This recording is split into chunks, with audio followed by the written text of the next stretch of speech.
Vamos lá.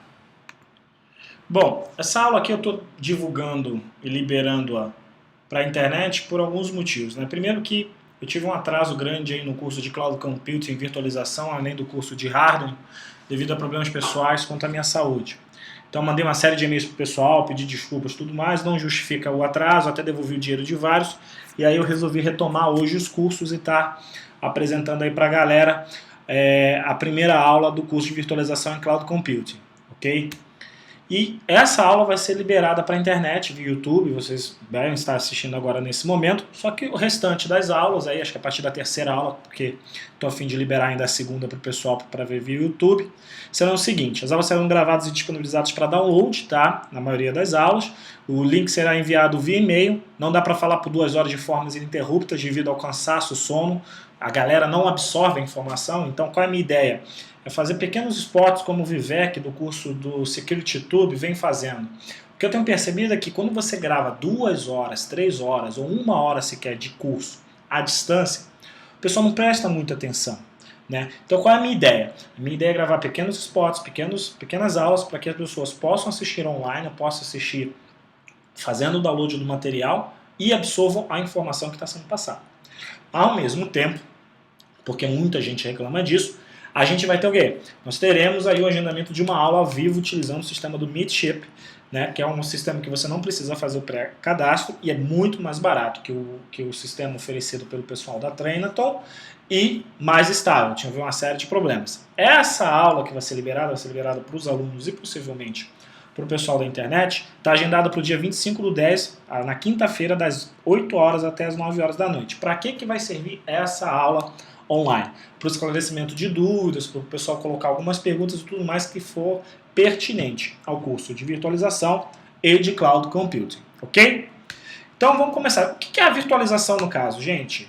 Essa é a ideia, começar os nossos tópicos explicando como funciona a virtualização. E essa imagem aqui é uma imagem assim, que demonstra muito, né? A virtualização nada mais é que você pegar várias máquinas e instalar em uma única máquina física. Resumidamente é isso, é como a maioria das pessoas que já ouviram falar dessa tecnologia, que já ouviram falar desse termo, entendem sobre virtualização, a definição sobre essa tecnologia.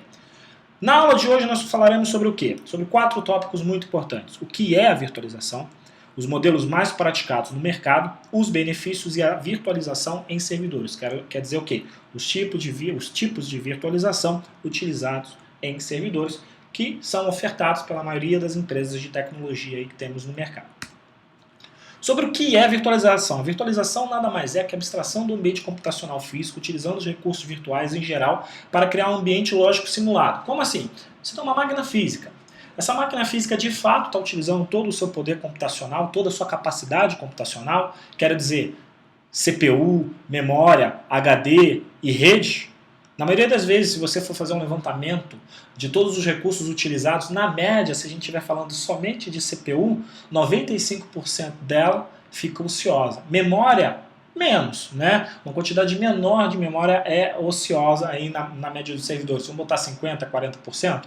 Redes, 10%. Disco, 40%, 50% fica ocioso. Por que não ter uma camada de software, uma camada de hardware também, capaz de gerenciar esses recursos ociosos e prover para você ou para a sua empresa aquilo que de fato você precisará utilizar para rodar aquela máquina, seja um servidor de Active Directory, seja um servidor de banco de dados, seja um servidor web. E um ponto importante que vamos entender mais à frente é o que pode ser virtualizado e o que não pode ser virtualizado na concepção de mercado e do dia a dia, né? Existem vários tipos de virtualização que rolam por aí. Existem várias tecnologias, 4 tecnologias básicas para virtualização de servidores, algumas tecnologias para virtualização de desktops, outras tecnologias para virtualização de firewall e até mesmo de roteadores. Mas, resumidamente, elas seguem 2 princípios básicos que serão criar um ambiente de trabalho menor e criar um ambiente de trabalho maior. Esses são os 2 princípios básicos. Como assim um ambiente de trabalho menor? Antigamente você tinha 10 máquinas físicas rodando para suportar o seu ambiente, seja um ambiente de teste, seja um ambiente de qualidade para você brincar no seu dia a dia, e hoje você precisa de uma máquina física só. Por quê? A virtualização permite que, claro, tendo recursos computacionais suficientes, você tenha um único notebook, como esse que eu estou utilizando agora, e rodar 10, 15 máquinas virtuais nele. É claro que, para que isso ocorra, você precisa ter recursos suficientes e ter uma tecnologia de virtualização capaz de fazer isso. Ao mesmo tempo, nós podemos também criar ambiente de trabalho maior. Como assim? Hoje, nós já temos servidores com 24 cores, né? Com 2 teras de memória. Com essa capacidade de processamento de memória, dá para você rodar 10, 20, 30, 40, quem sabe 100 máquinas virtuais, dependendo, é claro, do poder computacional utilizado por cada máquina virtual. Então hoje você pode ter um parque de servidores em que você, na hora que você faz a contagem deles fisicamente, você pensa, poxa, aqui eu tenho 100 servidores físicos, mas na verdade você não tem 100 servidores físicos, você possui 1000 servidores virtuais rodando, fora os 100 físicos. Por quê? A virtualização tem um deparo aí muito grande. Há alguns anos atrás o pessoal fazia uma média de 10 máquinas virtuais para cada servidor físico. Esse número aumentou muito, tem uma variação grande, é claro, dependendo do tipo de recursos computacionais utilizados. E a tecnologia que faz esse gerenciamento dos recursos computacionais para prover, né, para criar, para suportar uma máquina virtual, nada mais é que o Virtual Machine Monitor ou Hypervisor, que é o cara que gerencia e controla o ambiente virtual. E essa tecnologia ela foi criada na década de 60, o modelo do IBM System 360, modelo 67.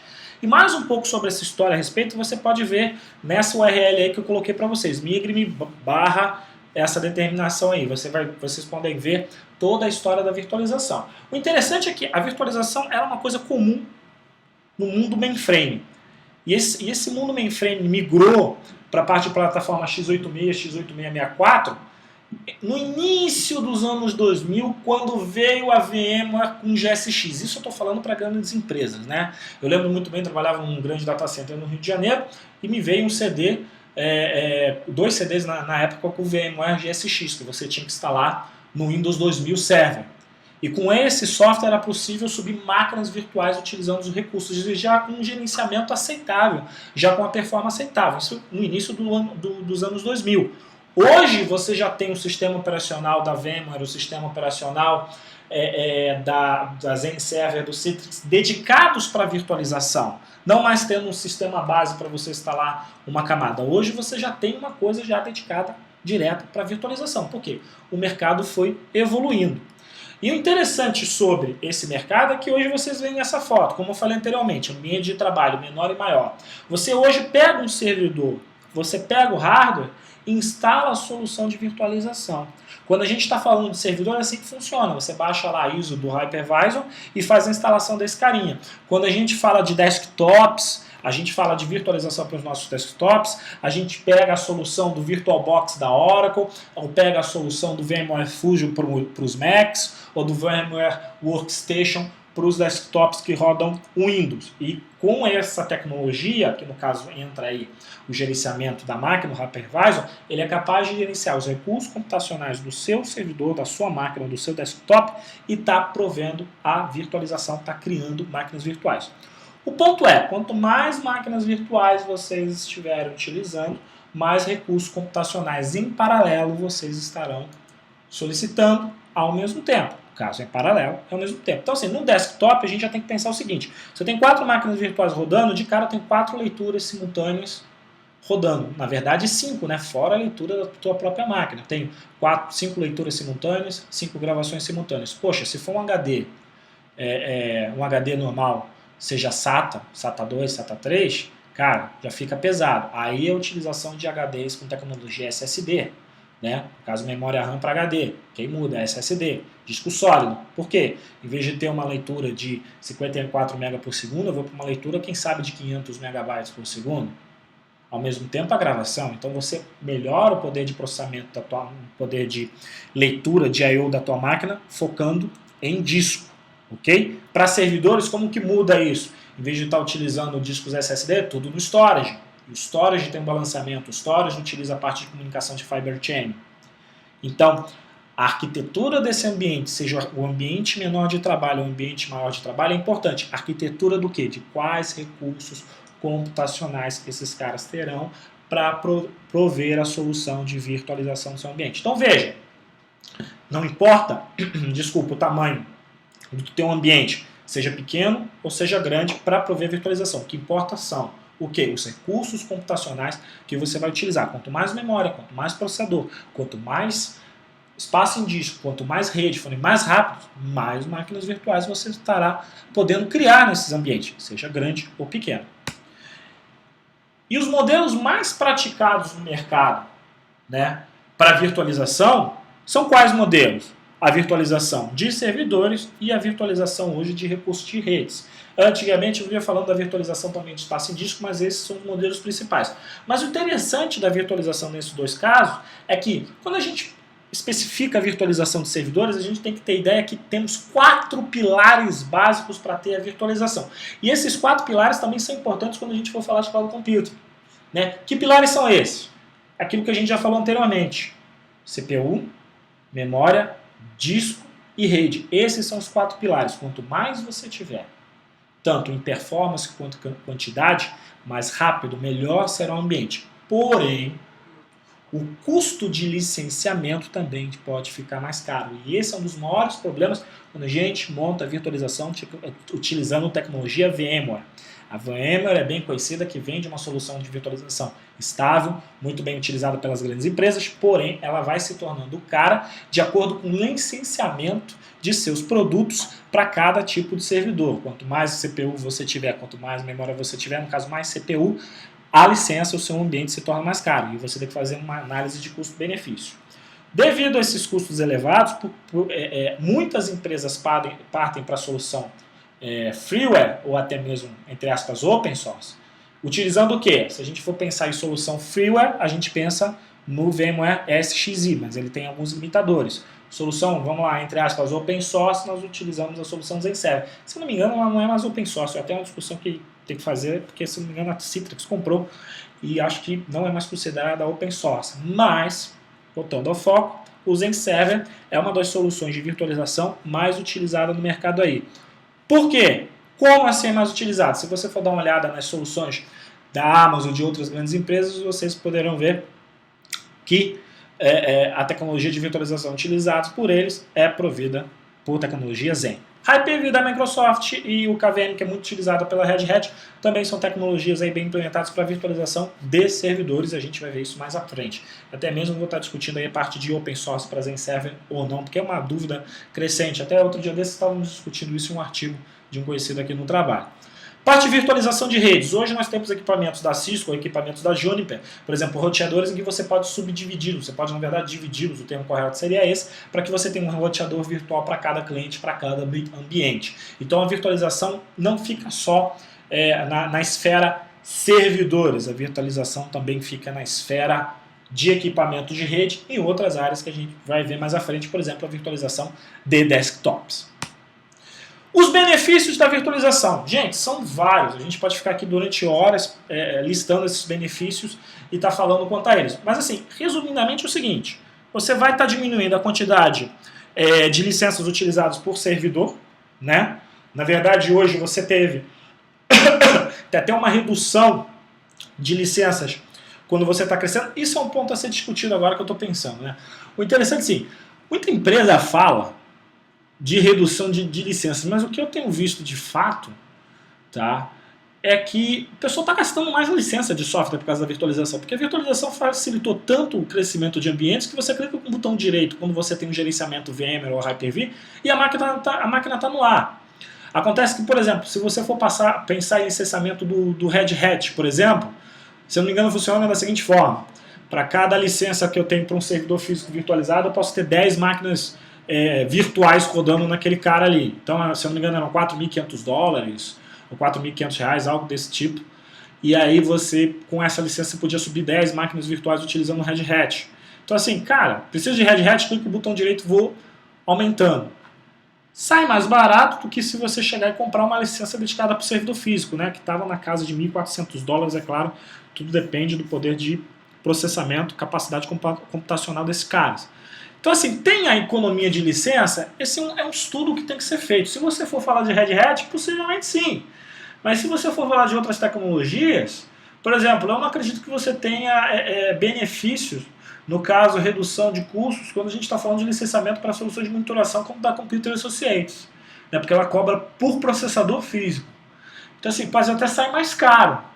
Né? Aí vocês vão falar, pô, mas eu vou ter 10 máquinas virtuais rodando em uma máquina que tem 24 cores.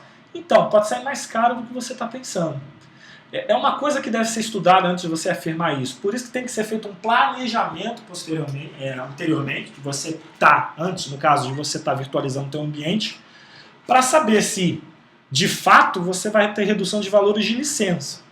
Reduções de custo de manutenção, reduções de custo de energia elétrica, ar-condicionado, isso já está mais do que discutido e garantido no ambiente, né? Espaço físico e tudo mais. A parte de suporte no dia a dia também você tem uma redução grande de mão de obra que vai estar trabalhando. Por exemplo, algumas empresas antigamente trabalhavam com a proporção de cada profissional pleno, cada profissional, no caso sênior, dar suporte a 24 máquinas físicas, tanto Linux como Unix, exemplo. Hoje a gente já está falando de um profissional dando suporte a 100 máquinas virtuais, 200 máquinas virtuais, em alguns casos, alguns cálculos loucos que eu já vi por aí. Por que esse aumento, vamos lá, sejamos mais racionais, de 25 para 80 máquinas virtuais suportadas?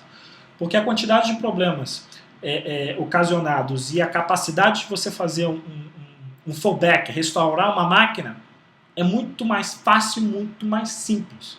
Antigamente você tinha que chegar, pegar uma fita de backup, rezar para aquele restore funcionar e aí restartar a máquina física e rezar para ela subir, não ter nenhum problema de hardware. Hoje com a virtualização isso mudou. Então o tempo de restore, o tempo de voltar a uma máquina que estava rodando virtualmente é muito menor. Problemas de segurança, por exemplo, você teve aquela máquina comprometida, você chegar a parar aquela máquina, clonar para fazer uma análise, não mexer naquela máquina que tinha sido invadida e analisar todo o processo, cara, é muito mais rápido. Então assim, fato, os benefícios são claros e gigantesco. Agora, a ideia é a gente discutir no decorrer do curso se esse benefício é real ou não, trazendo exemplos, por exemplo, de licenças de outros produtos, como VMware, como Hyper-V. Por exemplo, o licenciamento do VMware é 10 vezes mais caro que o licenciamento do Hyper-V. Só que por que você já tem mais VMware no mercado, na parte corporativa, do que Hyper-V? Isso vai ser um ponto que a gente vai discutir. Por que temos menos em server? Esse é outro ponto que a gente vai colocar em prática. Ok? Tipos de virtualização para servidores são divididos em 4, basicamente, que é a full virtualização, um ambiente virtualizado completo, o hypervisor deve interceptar instruções privilegiadas do sistema operacional virtualizado, aí a gente pode colocar como VMware, como esse tipo de solução. Para virtualização, Hardware Assisted Virtualization, Operation System Based Virtualization, que vamos ver a divisão deles, vamos ver exemplos desse tipo de virtualização, dessas tecnologias utilizadas em servidores, mais à frente, de acordo, é claro, com as especificações técnicas de cada produto. Mas veja, hoje, se formos analisar o mercado, se formos analisar o mercado como um todo, o tipo de virtualização mais utilizado aí está entre dois carinhas, que é a full virtualização e a para-virtualização. E nós veremos mais à frente por quê e quais são essas diferenças. A biografia que eu utilizei para essa aula de hoje eu puxei da VMware, da NIST.gov e da própria Google.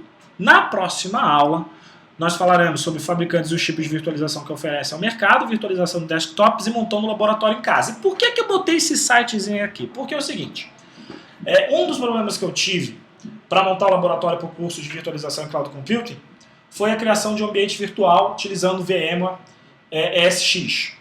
Por quê? O pessoal falou, dá para você montar com a SX perfeitamente. Eu queria utilizar todos os recursos dessa tecnologia. E não foi possível. Porque um único notebook subindo 6 máquinas virtuais, legal, você criou máquinas virtuais rodando o ESX ou SXI e colocou funcionando no VMware Virtual Center, que você instalou um VMware Virtual Center no Windows Server, que você tem que arrumar o Windows Server, fez a instalação do banco SQL Express e puxou as máquinas e começou a brincar. Isso é o básico. Para fazer o básico dá para fazer, tem uma série de vídeos que eu vou estar apresentando para vocês. Mas os testes reais rodando máquina virtual dentro de máquina, isso já complica um pouco. Já no Hyper-V dá para brincar um pouco e no Zen Server dá, mas assim, é tão básico que eu prefiro mostrar para vocês. Aí eu vou mostrar o laboratório, como fez a instalação e configuração. Mas de cara, pré-rex vocês têm que ter, primeiro, baixar o VMware Virtual Center para instalar, um Windows Server ou Windows Data Center, ter o licenciamento do jeito que vocês quiserem dessas máquinas, no caso VMware você pode utilizar 60 dias. E subir em máquinas virtuais que tenham um poder de processamento memória, espaço em disco e rede, ok? De novo, galera, faremos pequenas aulas, pequenos spots para o pessoal tá memorizando esse material. Para vocês terem ideia, estou vendo agora no relógio, são quase 20 minutos de aula. Peço desculpa se eu falei alguma coisa. No dia 25 teremos uma aula que eu vou liberar o link para todo mundo, para o pessoal tirar dúvidas. Até lá eu vou liberando spots com conteúdo resumido e sendo mais objetivo. Por quê? Porque eu tenho visto cursos de longa duração à distância, de 2, 3 horas, ficam cansativos. A ideia é condensar as informações e tirar as dúvidas em 1 hora para ser mais objetivo, ok? Um abraço e até a próxima.